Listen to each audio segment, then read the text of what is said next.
This is the Average Guy Network, and you have found Home Gadget Geeks, show number 171, recorded on June 12th, 2014. Here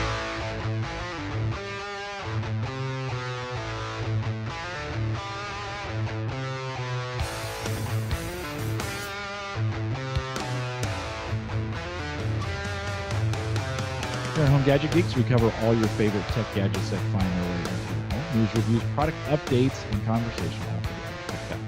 I'm your host, Jim Collison, broadcasting live, I can say it, from the AverageGuy.tv studios here in Bellevue, Nebraska. Beautiful day today, 75 out there. I was on the deck for dinner and just enjoy a very nice day here in Bellevue. Of course, we post a show with world-class show notes each week out at the AverageGuy.tv. If you didn't go back to 170, you might want to. I actually wrote some pretty good show notes last week, all me. So take a peek at those. Let me know if you like them, how they're working out. Those kinds of things. If you have questions, comments, or contributions, you can contact the show. Send me an email, jim@theaverageguy.tv. You can find me on Twitter, just at @jcollison. And, man, my Twitter account just exploded this week. Maybe we'll talk about that towards the end of the show. And or you can now call in your questions if you want to get information into the show. It would be great if you would just call me, 402-478-8450. And, of course, we'll try to play that here when we do a program. Love to hear you. A couple times I've done that. It's great when you get it done. And now Home Gadget Geeks is a part of the Geeks Network. You can find the links to this show and many other great podcasts out at thegeeksnetwork.com. Join us in chat. Watch or listen to the show and find all the navigation for everything you need out at theaverageguy.tv. All right. Well, I've got my partner in crime, a guy I've been podcasting with for a very long time. And we're going to talk a little home server show. Dave's been struggling to get home server show done just because his schedule's been so nuts. And so, John, I thought I'd bring John on and spend a little bit of time talking about home server stuff here in a minute. But, John, welcome. Glad you could come out and be a part of what we're doing tonight. Howdy, Jim. Good to see you. Thanks for coming on. No problem. Thanks for inviting me. You bet. Let me cover a little bit of housekeeping before we get going. I mentioned the home server show. If you haven't ever caught us over there, those are getting every couple weeks now, just kind of with the schedule. But homeservershow.com, Dave McCabe and his network over there. We are going to be doing a meetup in the Indianapolis area, September 20th. I mentioned that a couple shows back, but for now it's official, September 20th. In Indianapolis. Head out to the show notes. I will have a link to the post at homeservershow.com that will have that information. We are not broadcasting this one out to the public. This is going to be kind of a little bit of a private meetup for the individuals that listen to our shows. We only are offering 55 slots, and they're $20 each. So we're going to the overwhelming feedback that we got from the last couple ones. A couple guys were like, "Hey, we'd pay a little bit for this." Dave had always made those available for free. And we offered a lot of things in there, and so Dave, this year we took you guys up on that offer. $20, not a lot, actually about 22 with the fee through Eventbrite, but it'll kind of help offset the cost. Dave always shoulders the good majority of the costs for those meetups, and we always have a great time. If you haven't been to one of the meetups before in Indianapolis, September 20th, we'll spend some time Friday night. He actually got the room early this year, so we'll spend some time setting up, and we always have kind of a conference party on Friday nights and go out to eat together. Saturday is a full day of tech, and so lots of stuff. Guys bring stuff, and it's always great to be together and to do that kind of stuff. Yeah, Rennie says it's a bummer. Sorry, we've tried streaming it in the past. We get John to come in from time to time. He's in that he's a very similar time zone, but it's hard for our folks in Australia and even in the UK to partake in that just because of the time zone difference. Thank you very much, Sarah. See how kind of she is to me. She's sweet. BWE. She's giving me the stink eye.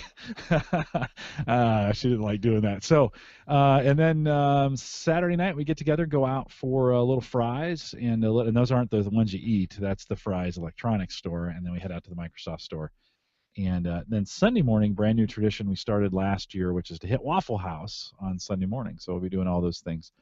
September 20th, head out to the show notes. I'll have the link to it out there. Again, I think it's going to go pretty fast. So if you're serious about going, $20, no refunds, get signed up, and we'd love to see you out there in Indianapolis. I also want to say thank you for supporting the Tech Scholarship Fund. I know I say that every week, but you guys just continue to amaze me at the faithfulness you have of using that link, theaverageguy.tv/Amazon.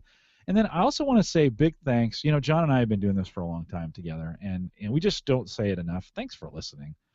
It's amazing to me.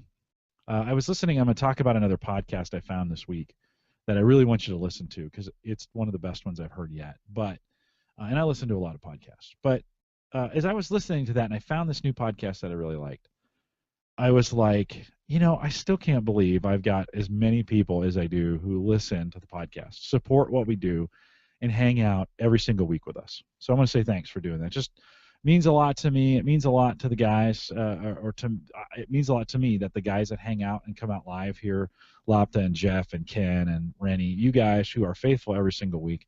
You don't have. There's plenty of other things you could listen to, and you know, after listening to this other podcast, I thought, man, I'm really not that good. You know, I just want to say thanks. So I want to gush a little bit on you guys. I appreciate that you download it every single week. You listen to John and I do some banter on the podcast. I always have a good time when I've got John Zajdler on the podcast, and so thanks for downloading, listening, supporting the podcast. We really do appreciate it.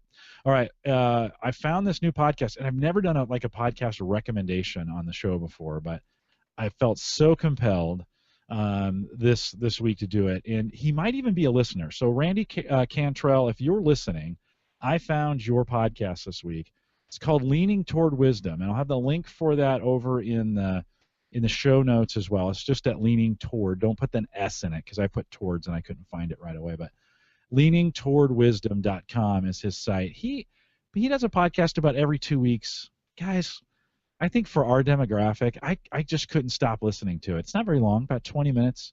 It's not on tech. It's kind of Randy just talking. He's got a great voice. One of the best storytellers I've ever heard. I mean, I've listened to a lot of them. I've listened to a lot of guys try to tell stories like I'm trying to do right now. Man, Randy just nails it. And so if you're in our age demographic and you like Randy, the last 30s. couple ones, 40s, 50s, 30s, 40s, 50s, let's say that, and you are, you know, Randy doesn't do a live; it's all just recorded. I think you'll really like this. I think 90% of you are going to like it. Check it out, leaningtowardwisdom.com. Randy, if you're a listener, thanks for doing that, man. That's a dynamite podcast. Today I sat and listened, and it was like a healing balm for my soul. And it was incredible. The way you spoke, your cadence, the way you did things with the words, the way you write out the podcast in your show notes, super pro. The guy is amazing. Check him out, Randy Cantrell. And so, Randy, thanks for doing that. If you're a listener, I appreciate it. Head over to the show notes here in the end, and we'll and listen to it. It's dynamite. It's 20 minutes. It'll be the best 20 minutes you ever spent. All right. How long has he been doing that, Jim? You know, I didn't go back to the very beginning. He's like on show 4,020, but he didn't start at 1. I think he started at 4,000. So I don't know the whole backstory. I went back and listened. I found he responded to something I'd posted on Google Plus. And I don't normally do this, but I clicked on him, and I went and I saw his podcast there in his feed, and I went and listened to it. And I thought, let me give this a try. And so I just started listening to it, and man, I was mesmerized. I was like, this is real. This is what podcasting's supposed to be. Now, everybody comes at it in a different way, and this is why I say I appreciate the folks that listen to this podcast, because it's just one of those things. He just does it with magic.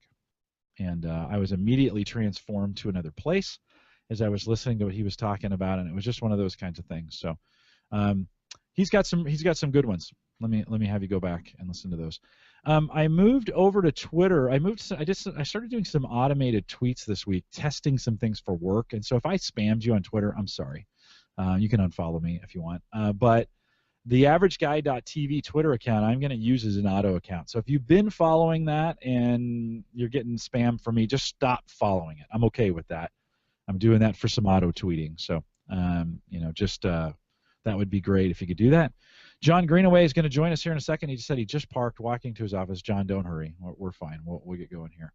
And, okay, so unfollow that if you didn't like it. I would encourage you to unfollow the AverageGuy.tv at this point. It's just going to be auto tweets. So people who follow me are going to get a thank you note from the AverageGuy.tv that links to the site and to the YouTube page. and I'm seeing if that drives any additional traffic to the averageguy.tv. So a little experiment with some things that I've been trying with 2 new services. One, If This Then That. John, you're probably aware of If This Then That, right? Have you heard of that before? My brother plays around with that, and I think if this then that, right? Yeah, and he has some kind of device. I think he had some kind of a wall plug or something, like a home device, and put a light in, and then he went to some site and he said if this then that, and then something, the light turned on. So that's how he used that. So Yeah, well, and it's an automation piece, so it connects.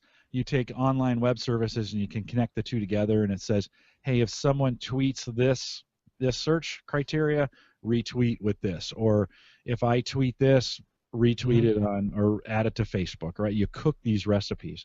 There's another one called Zapier, Z-A-P, or as John would say, Z-A-P. IER, and right? Did I say that right? It's Zed, right? Zed, yeah. Zed, yeah. So yeah, I am Canadian. I'm Canadian friendly. Just trying to be friendly. Hoser. Anyway, ZAPIER, another where you can connect these web services together, and I've been trying some of those. So what happens is when someone follows me on Twitter, I send them a thank you note from the averageguy.tv. It says, hey, thanks for joining.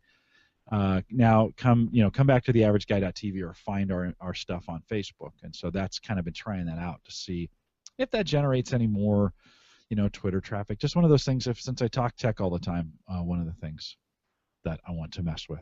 All right, we're going to talk a little home server. I mentioned early in this that we haven't done a home server show in about 3 weeks, and while we were waiting for John to come in, I thought we would get John Zajdler to join us a little bit, update us.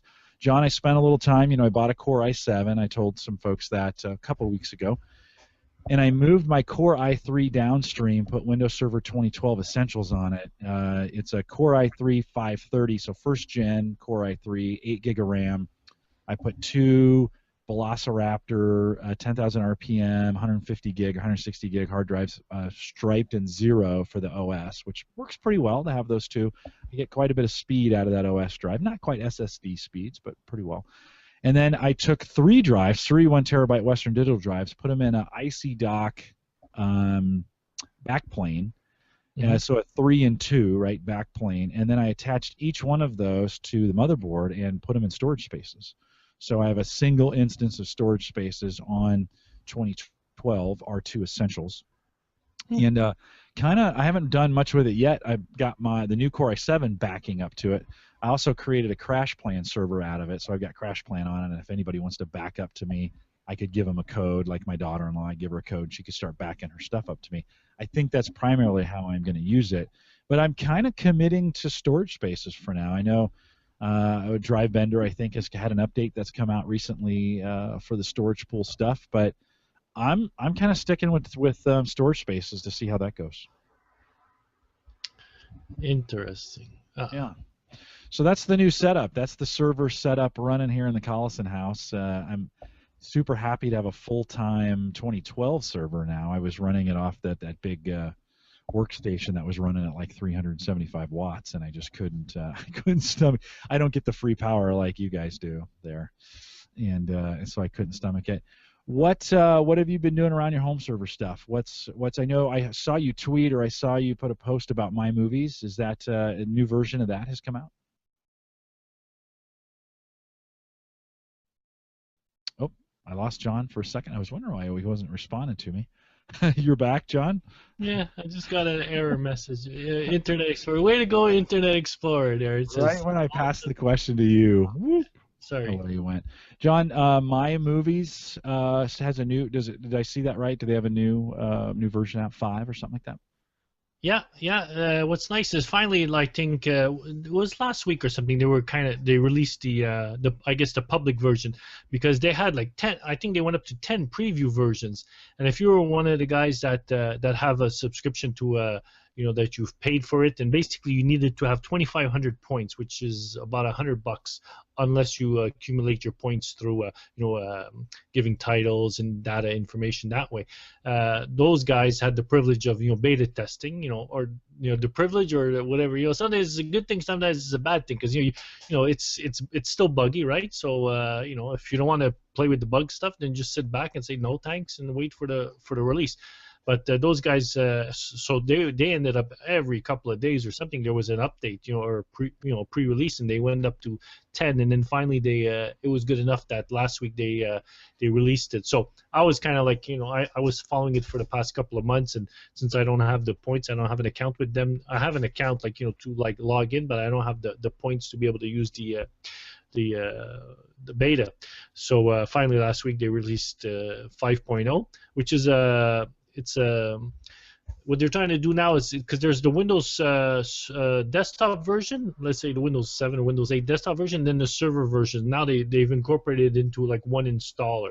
So you can either install it on your server or on your machine, and it'll put in all the SQL database and all of that stuff going. So so I gave it a try with, because it supports, the new one is for Windows Home Server 2011 or Windows Server 2012 R2 Essentials. And I'm kind of running on my DX 4000, I'm running Windows Storage Server 2008 R2. It's like Windows Home Server 2011, but I was running into issues when I tried to install it. The dashboard wasn't running, but like I said, it's not necessarily supported. So, but the version 4.8, the previous version of MyMovies, the add-in, that one was actually working on my DX 4000. So I got a bit of a mess. Let me tell you, man, I got a bit of a mess because my dedicated server that I'm running is Windows Home Server version 1, still version 1. I got MyMovies like the earlier version, right? The database and all that stuff, it's there. But since the new server version 5.0 doesn't work with version 1, what I actually did is I installed, how did I do it? I had an instance of a Server 2012 R2 Essentials running, but I actually point my database, because it says where are your files, where are they located, and I'm saying my files are on my version 1 box. So now what happens is then I can install the 5.0 update on my desktop. It actually points to the Windows Server R2 Essentials, which points to my Windows Home Server version. Like everybody's doing the turn. They're all in line, everybody hold hands. Let's go. Let's go over to the version 1 and pull the files. Yeah, so it goes there, it grabs my files, and now you start to, you see, I get to take, see how, everything brings in, how it gets the covers and all the extra options, because there's they have like a dashboard, and they have a let me see if I could read it. What is it here? Yeah, if you right click on the on the icon, you get collection management and dashboard. Let me see if I pull this thing. John, I'll say, I kind of thought this as I made the changeover, right? So on my studio PC, I went from Windows 7 to Windows 8. I'm going to go 8 full time.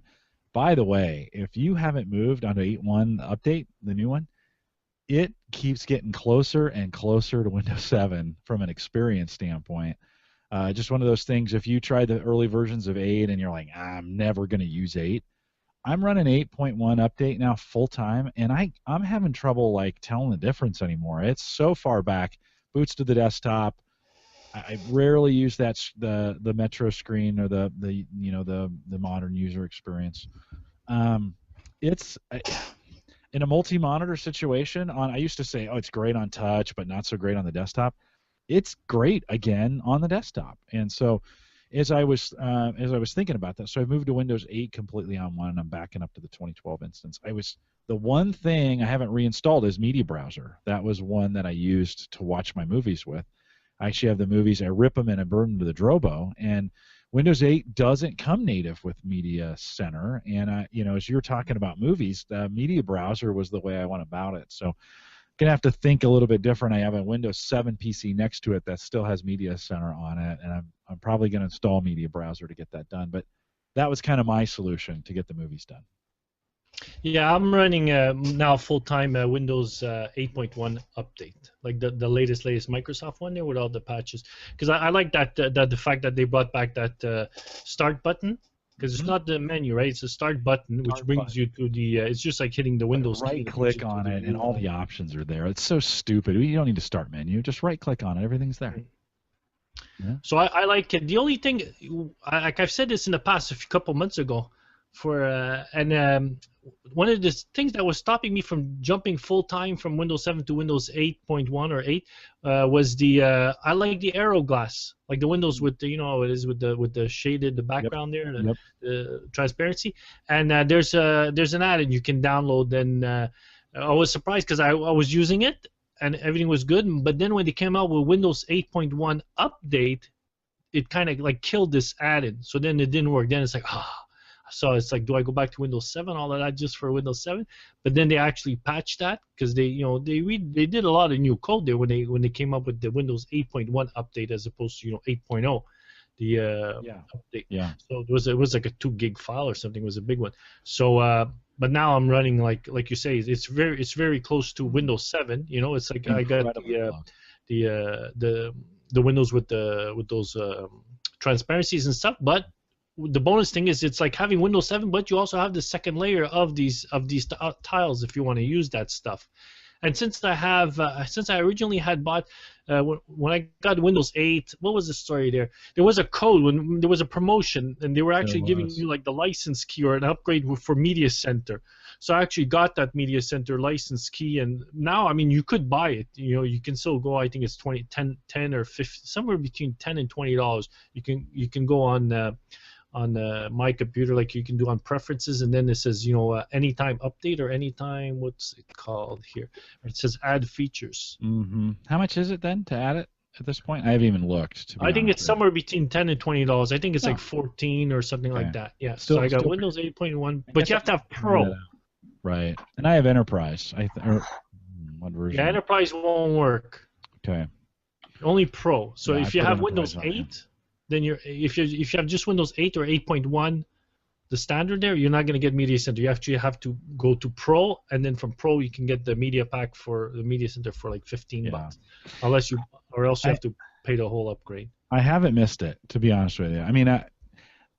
I've got a Windows 7 box right next to me that I can watch Media Center on, so maybe that's why I don't miss it yet. But it has been this experience waiting for 8.1 to get to where it's at today was well worth it, because it's just it's been a seamless upgrade. I moved it's the same thing up on Sarah's PC, although she's been on 8 for a long time now, and man, it was just a seamless move. So I'm liking 8.1 update on the desktop for sure.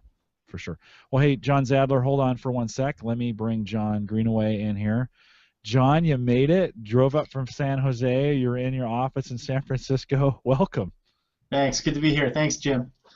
Yeah, good to have you. Hey, John, let's take I'm glad it worked out today. And it's funny because I know those areas that you're in really, really well. Mm-hmm. And so as you were talking about it today, I was like, today'd be a nice day to be in San Jose. I bet. Was the weather pretty good for you? Yeah, the weather's great out here. Sunny. It's always a little cooler in San Francisco, but it's a pretty good day. That's what I like about San Francisco. It's always growing up down in the valley. It get pretty warm, and whenever we go visit family up in San Francisco, you could always count on the fog rolling in on a hot summer day, and it would just cool the city down. You could open the windows up, and it'd be good sleeping.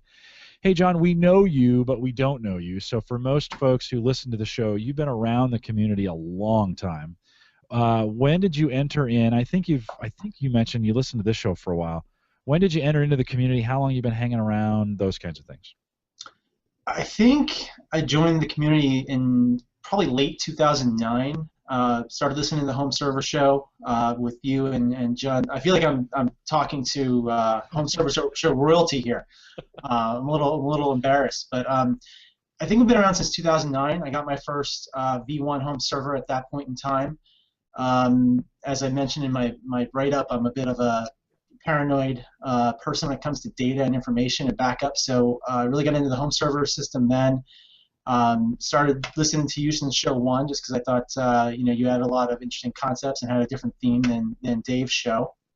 And just recently relocated my family out to San Francisco, and as part of that move I got an N54L and I switched over to R2 and kind of using that as my main system right now, and everything's going smooth. So you have a Windows Server 2012 R2 instance. Essentials? Yeah, Essentials. Yeah. Essentials R2.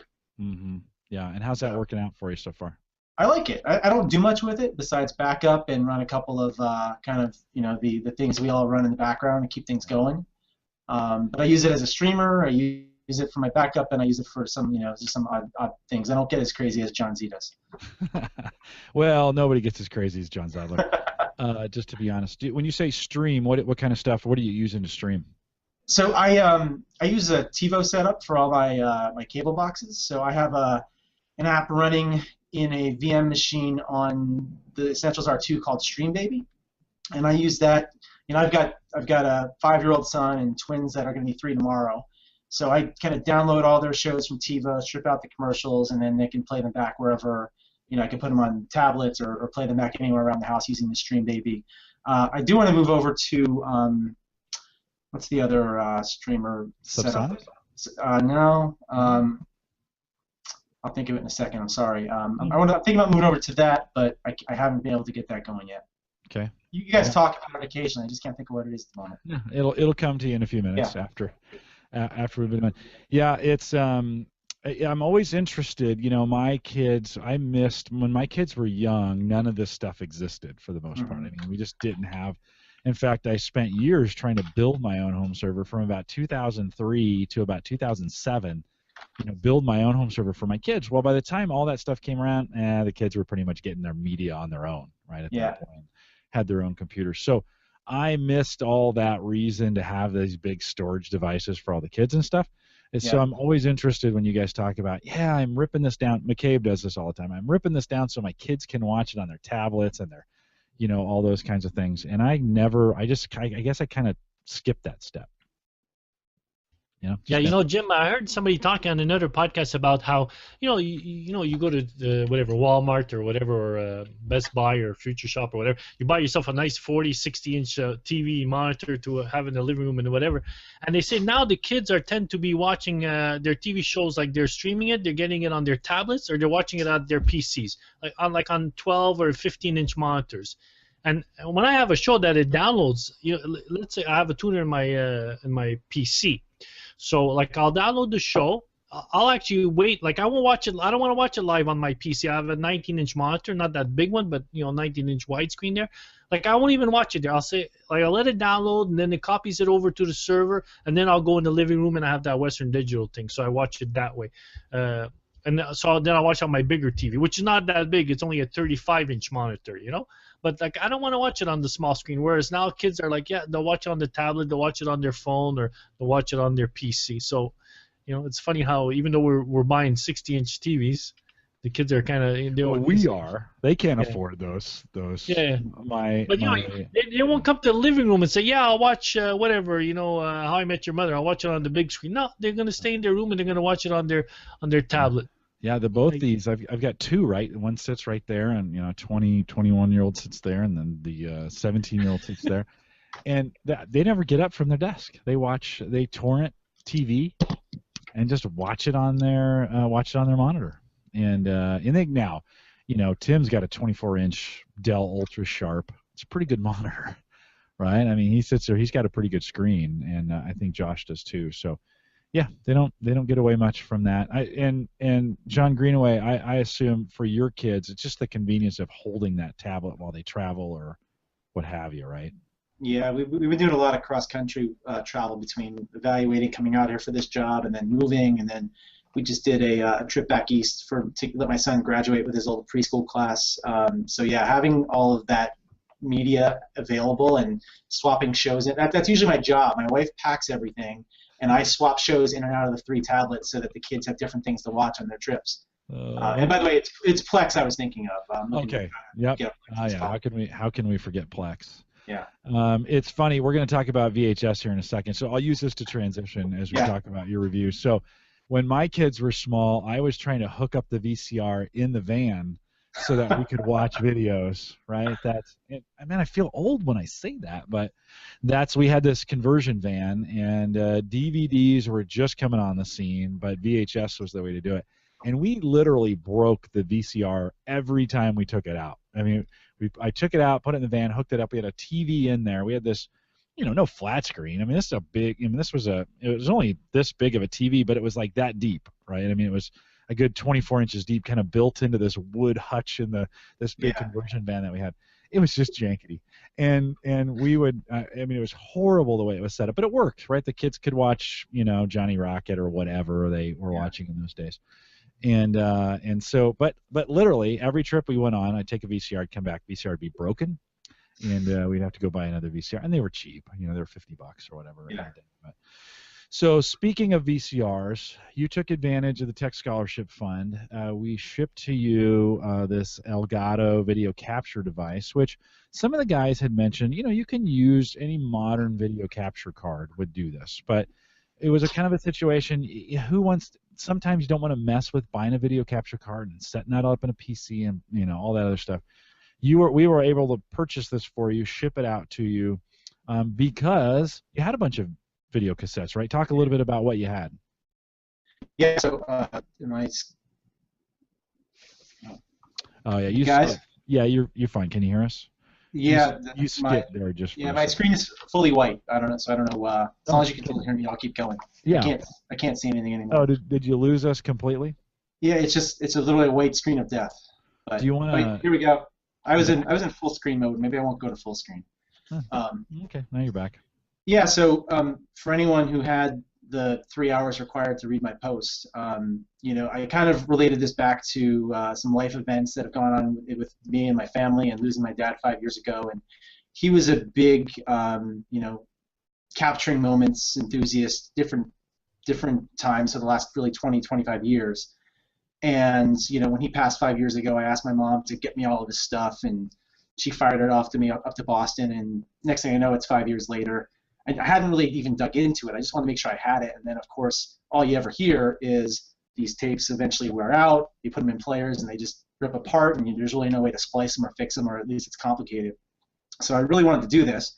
I have a decent desktop computer. As I said, I do some video converting and things like that. I didn't have any inputs there where I could capture analog, and I did want to keep it simple. I didn't want to deal with getting a video card.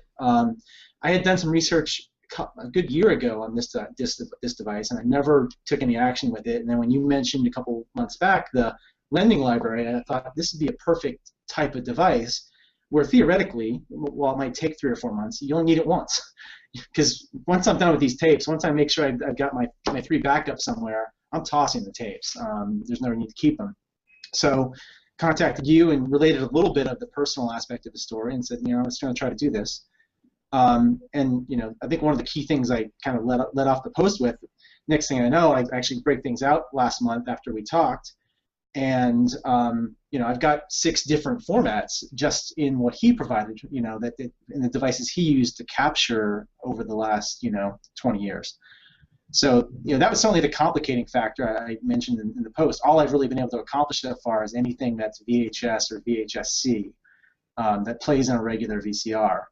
And to get to complete the rest of the work, I've got to wait till I get back to Pennsylvania, look in my dad's garage, my mom's basement, and find the old recorders he has that will play some of the other tapes, or else obviously go to eBay and pick up a couple of camcorders for $50, $60, hopefully, to play those other formats. John, we ought to just put the word out in the community. Maybe there's some folks who have in our community those players already. Yeah. That they're not using. You're in the San Francisco Bay Area, and so maybe there's a way to make that connection. If you've got some of these, what kind of tapes? So you have VHS, but so the VHS and VHS-C are done. I want to say it's called High 8, so it's an 8mm format. That was, I think, analog. I've got Mini DV, which is I think a digital format. This really super small tapes. And I'm blanking on there's a third format. Again, totally different form factor. But certainly I can post some notes on my review in the comments and see what people have. It'd be great. Do that, and if you've got the device, you're not using it, I'm sure some folks have that in storage. I know my community, and man, we are a bunch of digital hoarders, right? Yep. And so I'm sure somebody's got something, and maybe you're even in the Bay Area, and you guys can put it together. It'd be kind of That'd be cool to great. see that happen. We're all about this lending library concept. Sometimes you don't need it. This is the beauty of a device like this. Yeah. You really only need it one time, and then you're done. Kind of deal. And surprisingly enough, John, we had you mentioned you missed the beginning of the show. Randy Cantrell, who posted, I think I posted in Google Plus. Randy made a comment on that post about that. I ended up listening to Randy's podcast and just kind of fell in love with it when I was listening to it. It's funny, we came full circle on all the connections there to get that done. Oh, So, yeah. but he too, he was like, oh man, yeah, that's an idea of I got some cassette tapes or some VHS tapes that I need to get put into digital. Yeah. So talk a little bit, John. Talk a little bit about the process. So I mean, it literally is just kind of plug and play for the most part. Honestly, it could not be easier to use this particular device. As the pictures show, I think you just brought up a picture from Amazon. It's literally a dongle. It has RCA connections and an S-video connection on one side. It's got USB on the other. So after installing the software and the drivers, it literally was as simple as connecting those red, yellow, and white cables to my VCR. My VCR didn't have an S-video output, and it's not that much of an improvement anyway. Connecting it to the other side, and then literally dropping the first tape in. And the software, I walk through a step-by-step process, but the first step is set how long you think the video is, and in my case, in some of them I wasn't sure, because some of them were full VHS tapes that could have been recorded in a 2, 4, or 6 hour format. So I set it at 6 hours, and I said, I've just been naming the videos, video 1, video 2, unless there was something. You see some of my tapes there. Many of the labels, a lot of the smaller ones, a lot of the full-size VHS tapes, and some of those compacts in the upper left that have a converter didn't have any labels on them at all. So I just named them generically. My objective was to get them into digital. I'll worry, and Jim, you deal with this all the time. I'll worry about the post-processing and splicing and cutting and all that stuff later. And even if I don't get to that, at least I have them, and they're not going to fall apart on me. But the process is after you name the tape or name the recording, hit next, hit play on your VCR, make sure you see something moving. Hit next, make sure you hear sound. Hit next, and then you hit record. So after the first one, I didn't want to lose even the first couple seconds of any tape. You never know what that lead-in, 10 seconds will be. So I tended to test the VCR once, and after that, I clicked through the next process 3 or 4 times, and literally hit record first on the computer, then hit play on the player, and came back 5 or 6 hours later and stopped it. In general, I've actually been surprised. I think one of my screen caps I grabbed for you guys showed a tape from maybe 2000 from some ducks, I think, that were sitting outside a pond outside Northwestern University when my parents came out for my business school graduation. So I've been surprised that for the most part the quality is good, except for, there we go, June of 2000. Except for anytime the camcorder gets janky. So if someone was moving and there's a lot of motion, it tends to get jittery in the capture as well, which, as I mentioned in my post, I wasn't thinking this was ever going to be a perfect recording, at least, but I wanted to get as much as I could, and that was kind of my objective. Yeah, the best that could be done with what you have, for sure, right? I mean, there's not going to be any cheaper ways. I mean, certainly there's probably more expensive ways to get accurate recordings, but I think for the average guy, this is an $80 cable basically that just allows you to move all that stuff off and get it digitally. So when you said 5 hours, are some of the old VHS, are those 5 and 6 hour tapes? So yeah, the full-size VHS tapes. Back then you could set the VCR to record them essentially in a higher, medium, or lower quality mode. The lowest quality being you can get 6 hours of recordings on the tape. I think for things like when I found some of these tapes have like old episodes of Friends or Seinfeld on them. For the most part, again, I just let those go. I'll delete them later. But I think for the most part, the smaller tapes are usually 30, 60, or 90 minute videos. but the full-size VHS could be as long as 6 hours, and that's why I just set my default at 6.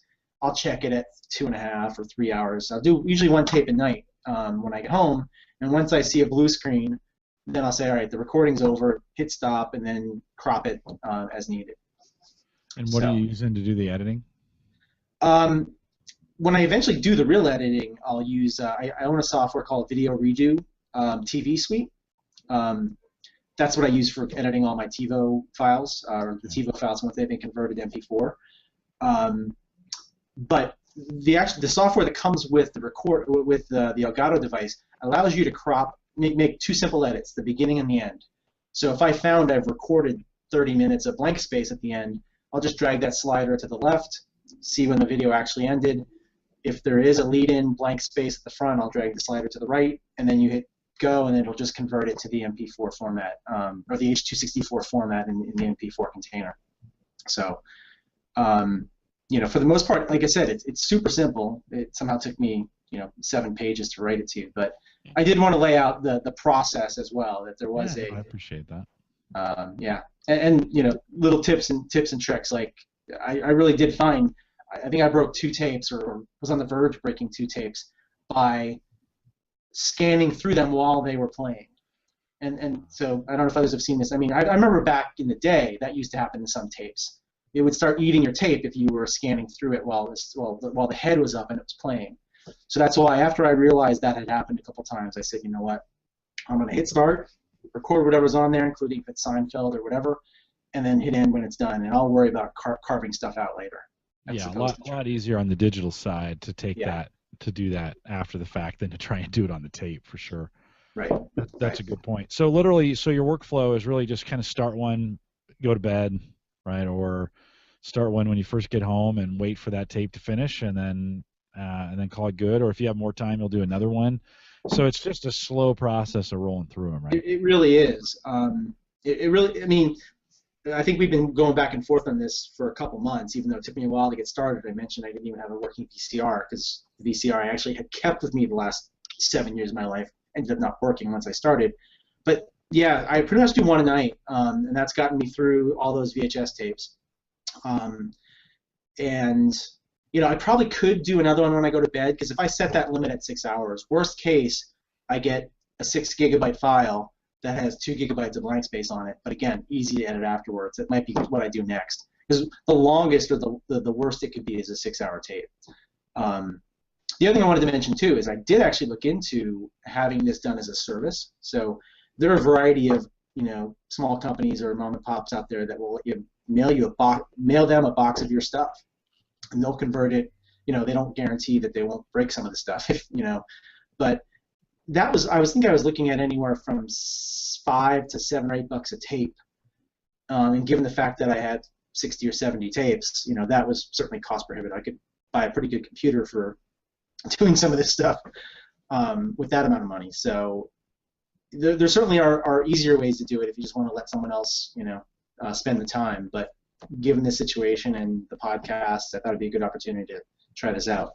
Yeah, no, that's great. That's exactly why we do the Tech Scholarship Fund. I mean, it's a great reason to do those kinds of things and to be able to get that done. There's a great conversation going on in chat, by the way. We've got quite a bit of video knowledge from the guys right now who listen, so that's pretty cool. A good reason to be out here. If you do listen to the recorded version, and a lot of you do, you should come out and join us live some night. It's good to have you.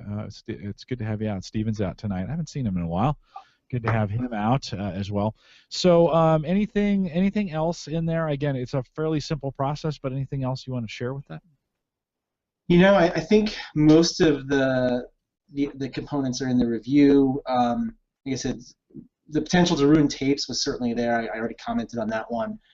I guess I'd say, obviously this is, as a lending library item, certainly others out there I'd recommend think about doing it if you have those tapes, especially the family ones. It's not hard. It just takes time, and making sure you have the right equipment. Those are the main things that kind of got me along the way. As I said, for me also, given the family situation, I let off the review by saying like what a personal thing it was for me to kind of watch some of these tapes after I've recorded them, just scanning through them, seeing where the quality was good or bad, and seeing my sister or my dad, and so it's also a good little sit down and enjoy some memories type situation too, regardless of what your personal family environment is. So. Yeah, no, I imagine that is a moment, again, our demographic, where we're all, between 35 and 65 probably, and we're going through family, if not our own, either we've got young kids, or like me, I've got older kids, and we've got those memories, maybe of our parents. My dad passed 2 years ago, and so yeah, there's some sentimental value, and I know we're tech guys, but there's some sentimental stuff in buried deep inside of us, and fun to go back and watch those things from time to time. I've got my dad's stamp collection sits behind me. You can kind of see it here in the camera. This is my dad's stamp collection that over the next couple of years I'll be selling, because nobody wants to do stamps anymore, and there's still a pretty big stamp community that's out there. But I remember when I first started going through that, and I found little things from my dad in there. He had let's see if I still have it here. What did I do with it? He had a little magnifying glass. Of course, with stamps, magnifying glasses are everything. And he had this. Oh, here it is. He had this. So he had this little pocket magnifying glass, right? And it kind of fits in like this. And as a young kid, I was fascinated with this thing. I remember playing with this thing as a kid, right? 4, 5, 6 years old, and I'd take it outside, and don't take that thing outside. That's my stamp magnifying glass, whatever. And I'd burn things with it and stuff like that. But this has value to me. Nobody else, but to me, this is my dad's, right? It's one of those kinds of things. I think the memories we have on those tapes are super important. And the thing is, you can get them off, right? This is not going to rot on there forever. You can make copies of those and get those back. Yeah, Jim, I have not been following the chat so much, but I just saw a post by Lopta, and I think it's an important comment. A lot of the types of tapes I've just been talking about are truly analog, and therefore going to the VCR, it doesn't matter. But I mentioned at the beginning of my post or my review, the first camcorder I ever bought recorded to a hard drive and recorded them as either movie files or MPEG files or whatever the container is. And that some of the tape-based, magnetic-based formats are also digital. So they're going to be digital files that you can transfer as a file, as opposed to playing that into an analog capture device and making it into a digital format that way. Something will be lost. So I think a good point to make sure people understand the difference between just because it's on a magnetic tape doesn't mean it's always an analog format. It could be a digital format that's just as easy to get off. And for me, I mentioned my own personal backup system with all the recordings I did on my JVC hard drive camcorder were easy. Literally plug it into the USB of my computer and transfer the files over. So what I'm really talking about, and why this was important to me, is that I had all this analog stuff, and even though the quality was terrible in some cases or most cases, it's the best I'm going to do to bring it over to digital that way. Do you think the quality was terrible because it's always been that way, or the age of the tapes? No, I'm generally referring to the fact that it was 480, and I kind of did some reading as part of this. I don't necessarily get there is no true resolution of an analog tape. It's 480 lines in television, but like I said, for the most part, the video is fine. The audio is great. It's more of just not high. It's not high res. It's not. And we're so spoiled now, right? Think about what we deal with from a video perspective.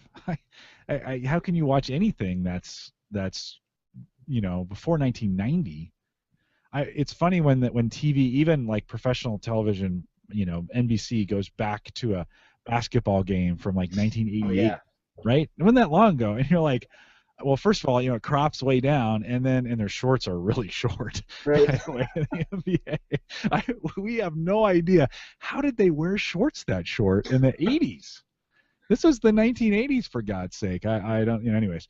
And the video quality is terrible, and you're like, wow. And we thought that was awesome. Yeah. And I went undergrad at the University of Michigan before I joined the Air Force. And I'll watch some either whatever Big Ten Network or ESPN Classic or whatever, just watching games that were live when I was in college in the early '90s, and seeing like it looks like it's the '50s except it's in color. I know. I know. So, yeah. Those were the national championship years for Nebraska. So there's lots of videos here that float around, about those years, 93, 94, 95. Yeah. And I was watching them the other day, and I'm like, first of all, the uniforms were horrific, and they were all on steroids. But that being said, the video quality was awful. So it's just funny how far we've come and our expectations have come. And even, I mean, the monitor I have here that I bought for $150 is infinitely better quality than any TV they were expensive in the 80s. That you could get. So very cool. John Zajdler, do you want to add anything to that on your end? Anything you've worked with that? Yeah, I've played around with copying some tapes, and like you guys had touched on, is the back in the day the resolution was 480 lines, so it was kind of low, and a lot of folks there, when you bought the tapes, the VHS tapes, you could buy like 30 minutes, an hour, 2-hour tapes. But the 2-hour tapes, if you set it to, like in your case, yes, if you set it to long play, you're maximizing. You're trying to. The tape is what's happening. The tape is moving slower, so you're putting more recording on the tape to make it last 6 hours. Yeah. So you're actually, your trade-off is it's a worse resolution. You have more hours, but the quality is worse because of the fact if the tape is going faster, then there's more images, like on the tape than if you're going slower. So and then when you're going from an analog signal, which is like frequencies as opposed to digital, it's you have a loss there. I remember I had a VCR that was S video out because usually they were just the yellow and the red and white. So now you're talking composite video, and but I remember recording TV shows in S video, so that was actually a little bit better. I think you had the the S video was the round connector with like 5 pins or something. So so that was the trade-off there, and then the other thing that you pointed out is with the VHS tapes is when you're playing them or you're recording them in real time. So if it's a 4-hour tape, it's 4 hours going to take you to copy it, so you have to capture it. And then the other thing is you have to try and remember that however you save it, you try to save it in the best resolution you can. Because, with the price of hard drives and stuff like that, if you take the resolution and you save a poor quality resolution, later on you can't upgrade that resolution unless you had some special software or whatever. So your best thing to do is as you're capturing it, put everything on high. Try if you have a decent PC and whatever, then record everything in the best quality you can, and then later on, if you want to make a mobile, mobile version for your iPod or whatever, then do it at that. At least you'll have like your master in your best quality, and then you can change it to whatever. And like you say, also the container of what you're going to take. Some videos it's easier to transcode them into other ones, and the other formats it isn't. It's there's a lot of garbage and stuff, data in there. So the thing is to pick your best format. That's about it. All right, good stuff. Well, it's good. It's a great discussion. Because it's very relevant. It's what we're all dealing with, and I'm sure we all have boxes of VHS stuff. I don't, because I never had a camcorder. I never had a VHS recorder, so we never did that. Those were my poor years when I was in college. When VHS was big, I was in college. I had a big family. I could never buy a camera, and we just never did it that way. But I know lots of folks have boxes of stuff. And don't, like you said, old copies of Seinfeld. Just buy that on DVD, right? Don't go. Yeah, exactly. Yeah, exactly. Yeah, you're getting a better resolution now. If you download it from whatever Netflix or even online or whatever, you have that upgraded copy. You have the new resolution. Whereas back in the day, if you had like even the Walt Disney. My sister used to buy the the Walt Disney, the Princess this and whatever, It's like you have it on VHS and you're going to keep it for 20 years. Forget it. Now it's on Blu-ray and it's it's been even remastered, or even if it's not remastered, as long as if you got on DVD format, then you're good. The resolution keeps getting better, or they do a better soundtrack. So it's like you don't need to keep the mermaid or the little princess from Walt Disney from 20 years ago. I remember a couple of years ago, all my VHS tapes. I just looked at all my movies collection. I just took the whole pile and poof in the recycling bin. That was it. Sometimes you don't. Yeah. But like you say, with the if it's personal pictures that you've taken at wedding pictures or your kids growing up and stuff like that, well, that's you have the only copy basically, so that you want to get Hey, it John, over. you just reminded me of one thing I did mention in the review, but for this particular device, you don't have a lot of flexibility about either the container, the format, or the resolution. It essentially captures all the video that goes through it at 480 vertical by 640 horizontal in an MP4 format, in a H264 format in a MP4 container. So Okay. if you're looking for and everything I've read on some of the video forums for VHS, those are perfectly sufficient specs. But it does not give you the flexibility to vary any of those things. Clearly, any post-processing you can do, you can switch it to whatever you want. My understanding was the 480 vertical was about all you would need, given the fact that there were only ever maximum 480 lines of resolution in anything that was on the best analog VHS formats. So. Good stuff. Well, good to know. And John is going to hold on to that cable as long as he can until someone else requests it from me. And so if you are interested in doing that, I told John I would say this. If you're interested, if you've been waiting for it, John's had it for a while. So if you've been waiting for it and you want to borrow it, let me know, Jim@theaverageguy.tv, and we'll make some arrangements to get that pulled off for you. It's only $80, to be honest, and so if you don't want to wait for it, or you think, oh yeah, this is exactly what I need, head out to theaverageguy.tv/Amazon, purchase it that way. We've got all the details and the links out at theaverageguy.tv if you want to do it that way. Just trying to find great ways, guys, for you to maximize your technology in that and get that stuff done before, like John said, before that stuff disintegrates, because it will go away faster than you know. And you definitely want to get. John, I'm actually surprised some of that VHS even worked for you. I mean, it does not have a great shelf life. No, I've heard anything from 8 to 12 years, and obviously that one recording I did the screenshot of, I think that was a very clear screenshot, was from 2000, and looked great, like I said. I know for certain I've gotten a recording from when I was a pilot and I was flying my parents around Boston. That was from 1996, I think. So almost 20 years old. I gotta do the math. And that looked great. The main thing there was when the plane hit any little bit of turbulence, anytime the VCR moved like that, it would jump around on the screen, in addition to the camcorder itself jumping around. So yeah, I'm surprised too. And Jim, if you don't mind, I wanted to interject that one thing I shared with you when I first contacted you about this was my little trick with various relatives in my wife's computer and friends' computers is I drop a little in their favorites bar up the top. I drop a little link right to it. Just says Amazon, but it's really your link to Amazon. So anyone who helps anyone else out with their technology, they can. I mean, it's right here on my computer. It's on my wife's. It's on my in-laws, my mom's. I just told my wife, hey, I know you do a lot of shopping on Amazon. Make sure you use this button up here. It's a nice quick link to it. And that, I appreciate that. I appreciate that. It's great for the community. It allows us to do what we do this way. And so tell them, in full disclosure, tell them, hey, I'm just adding this link, and it will help out the community that I listen to. and so they know, but don't secretly do that. It's like in the old days, I used to do. This would have been like 98. I used to do so the SETI project, right? It's a search for extraterrestrial intelligence, and you could run these screensavers that would run in the background, and you could sign in and get points for them. And I used to go around to like Nebraska Furniture Mart or computer stores, and while they weren't looking, I would add the client in the background, and then sign in with my ID, and I'd let because I would run in the background. And then I gained all these points, right, for all this stuff until they took the computer down or disconnected it. I'm trying to think. 97, the internet still wasn't even very good, but I think it was still working at that point.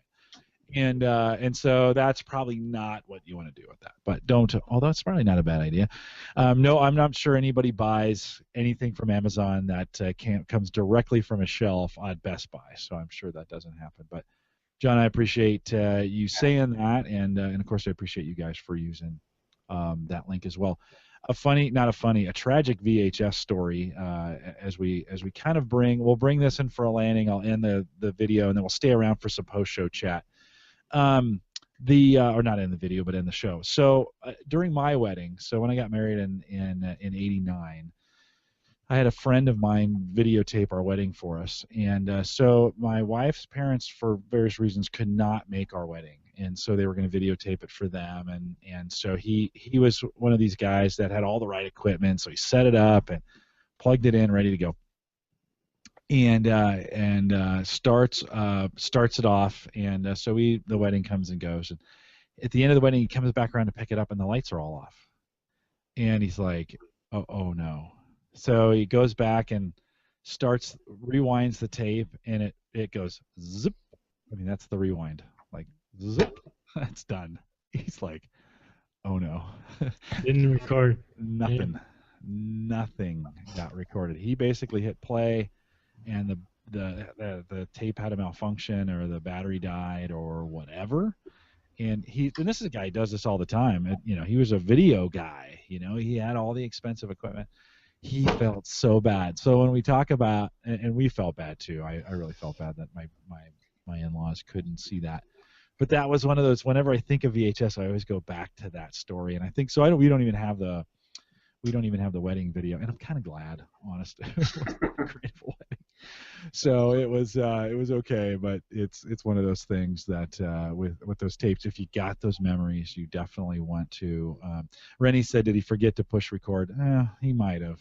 He might have used the battery excuse as. I did the other day. I was doing some interviews for Gallup online, and they were great interviews, and I was on that day. I'm asking great questions, and I'm getting these great responses, and I'm doing this stuff, and so the last person at 4 of these interviews, about 45 minutes worth, and I get to the end, I'm like, hey, thanks, I appreciate it. I'm gonna go ahead and sign off now, and I look at the button, and it's still green that says start broadcast.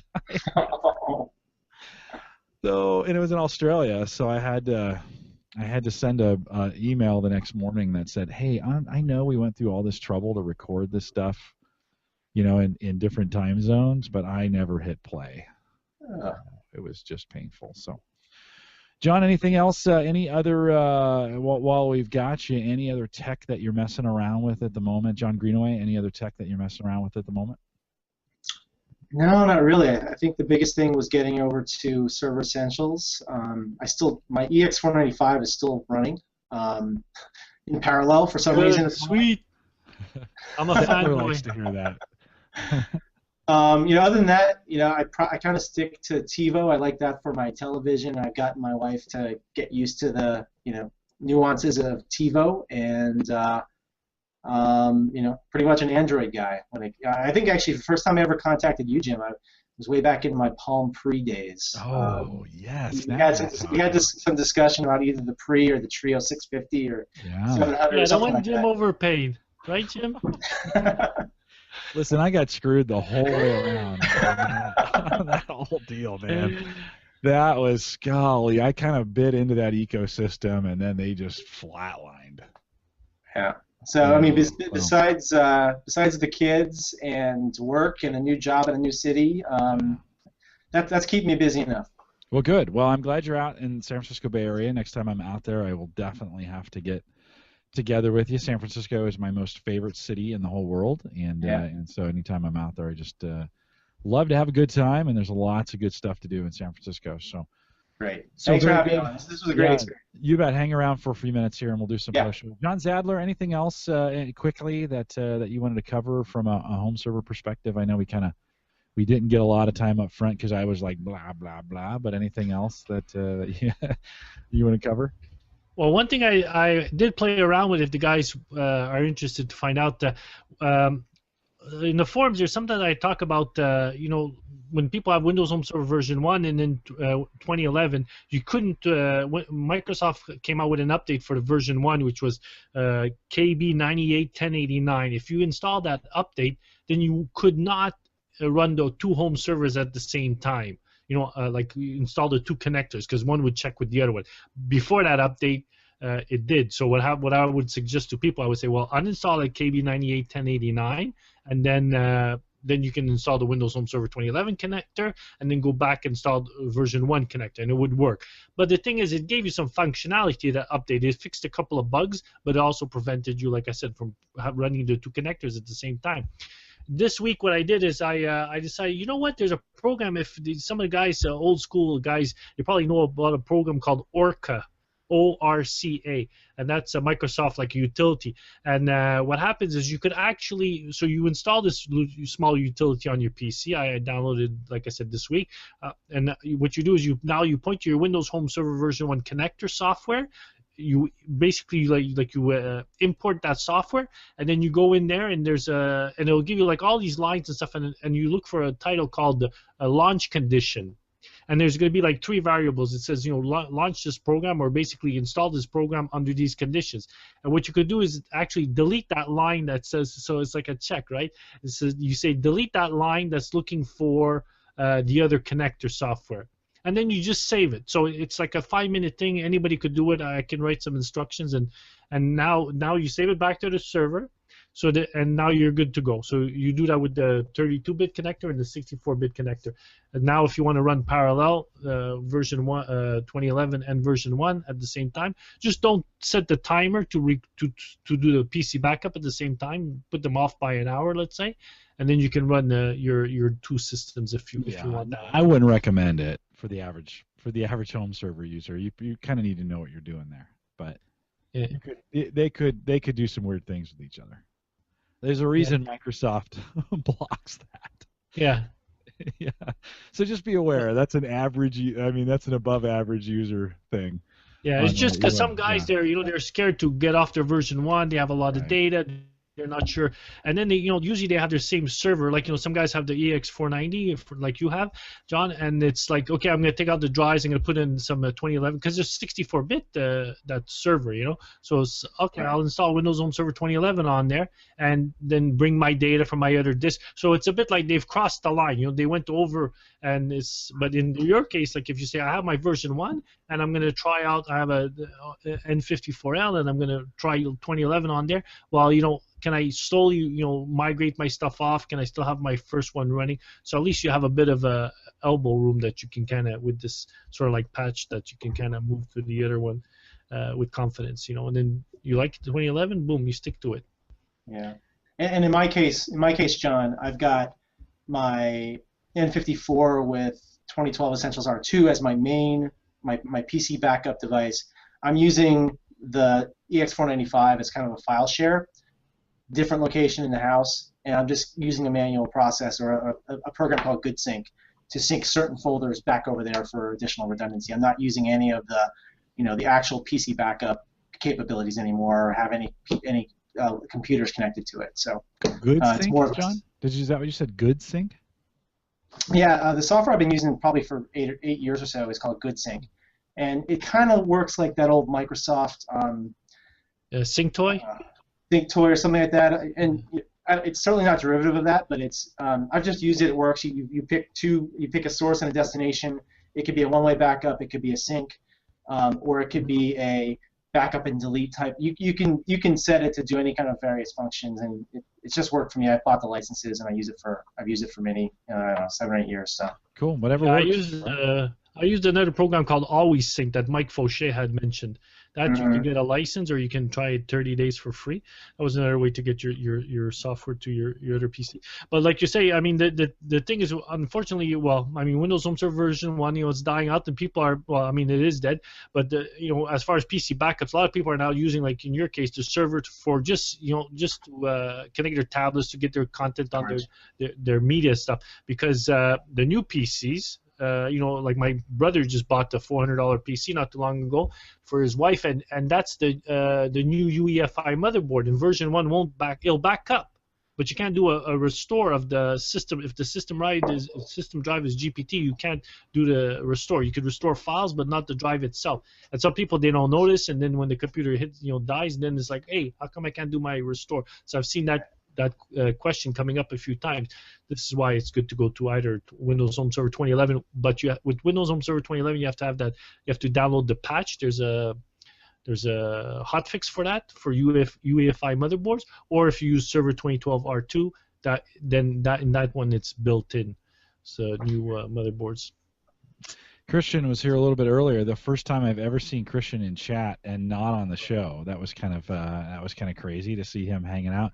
Christian and I are going to record an episode of Cyber Frontiers. So if you want to join us live tomorrow evening, of course, if you're listening to this, the recorded version of it, that's already gone. I won't put this out until Saturday or Sunday. But if you're listening live and you want to join us tomorrow night, 8 Eastern, 7 Central, so an hour earlier than we were tonight, Christian and I and Mark Goldberg, I think Mark Gold, I better get that right. Because you don't want to call somebody by the wrong last name. Sorry, Bill. You would never do that, Jim.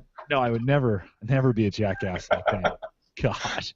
And anyways, tomorrow night, 8 Eastern, 7 Central, Cyber Frontiers number 4. And we're going to hopefully get a few of those out this summer and get that done. You guys were talking about the 495s. Of course, those upgrade, right? You can put the upgraded chips in those to run. John, what are those chips that go in there? Yeah, that's what Chris. What's his name there? Jeez. The kid there. What's his name? Christian. Yeah, Christian. Yeah, he's putting the. What is it? He's putting that the chip? CPU up in there. The 9550C. I think it's a 50C or the 9550S, because one is the low temperature. Right. He had two kinds. So yeah, he's modified his where he's put the system drive. Yeah. They've been buying them that way. They're either buying them or they're modifying, and they have 3 or 4, and they're using them as file servers, storage targets for their home network, and so. Christian's like, you can get them for a couple $100 right now. Those chips are almost more expensive. You want to kind of find them with the chips already in them, because the chips are expensive to try and get right now. But he and Gary, they're loading up, 4 drives in them, and they'll take up to 2 or 3 or 4 terabytes modified. Is it 4? Well, the system drive has to, because of the hardware, the system drive has to be a 2 terabyte maximum. But then the other 3 drives could be 3 terabytes or 4 terabyte drives. Yeah. But you have to do that Windows hack if you want to put them as part of the pool and stuff like that, unless they decide, but that's if they're running Windows Home Server version 1. If they're running Essentials 2012 or whatever, then there's no hack, or and I think that's what they're running. I think they're running 2012 on those, and so they've 3 or 4 of them I think they've got now, and they're just using them as targets, and they just love them. They said they call them little toasters, and he was the other day he was talking about them. So. They're easy to find. Well, I don't know. I guess it depends. They're probably easier to find as guys are getting rid of them and moving on to other boxes. And then also, let me say this too: if you don't want to jump into the home server and you don't want to do the 2012, that's expensive, or you don't want to do MSDN or whatever you're going to do, check out Acronis. They have come back in the last couple of years and are putting out dynamite versions of their software every single year now with updates. They're updating it all the time. 5 free gig of storage on their cloud drives, but they've got a really good backup offering going on. If you just have a single PC, or you can get a copy for $15 in most cases. They will back that up, and they'll back it up to network targets, and they've got a pretty good thing going on. Acronis 2014 True Image, I think is what it's called. Plus, you get a whole bunch of tools with it. So Rich O'Neill, we need to get Rich back on the show. We haven't seen Rich. If you're listening, I need to see you, by the way. We would love to have you come back on and talk about it. That's one of Rich O'Neill's favorite tools. He just loves Acronis. In fact, whenever he gets Acronis to do something for him, he emails me or he sends me a note on Skype, and he'll say, Windows Home Server can do this. So anyways, Acronis, give that a try if you haven't tried that in a while. All right, let me wrap this up. You two stay around for the post show.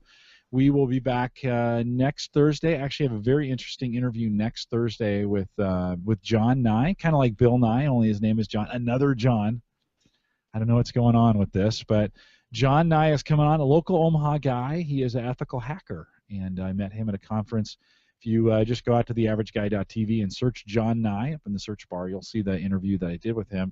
And you can kind of prep yourself for that. I think a very, very interesting interview that we'll do with him in his kind of world and what he does around ethical hacking. So it'll be kind of cool too. I'm going to try and get Christian on for that as well. So it's a good should be a good Thursday of podcasting. Don't forget, if you're listening live, Friday is Cyber Frontiers. If you're not listening live, we'll be back with another edition of Cyber Frontiers. Hopefully you've subscribed to that, and Christian's got a lot to talk about around the area of security. So we've got that coming up as well. Don't forget I mentioned the Home Server Show meetup. We're not going to advertise that publicly, only 55 slots. So if you can be in Indianapolis on September 20th, the invites are out, and I will post that in the show notes, so head out to theaverageguy.tv for this. This will be HGG171 for this podcast, and check out the show notes. The link for the post and all the information you need will be over at homeservershow.com. John Greenaway, thanks again for being on and for doing that review. You head out to theaverageguy.tv and read his review. It's really good, and you sell yourself short, John. It's a great review. It's not too long. People should read it. Thanks for doing that. Thanks, Jim. You bet.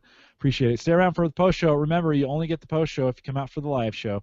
We're out here every Thursday, 8 p.m. Central, 9 Eastern. Last week I said 9 Central, 8 Eastern. I don't know why I would have said that a million times. And that's only if the Earth spins the other way around. Yeah, Superman. That's when Superman flew the other way and then it's on time and backwards. Remember that movie? Remember when that happened? And we'll be back here with John next Thursday. So thanks for coming out, everybody.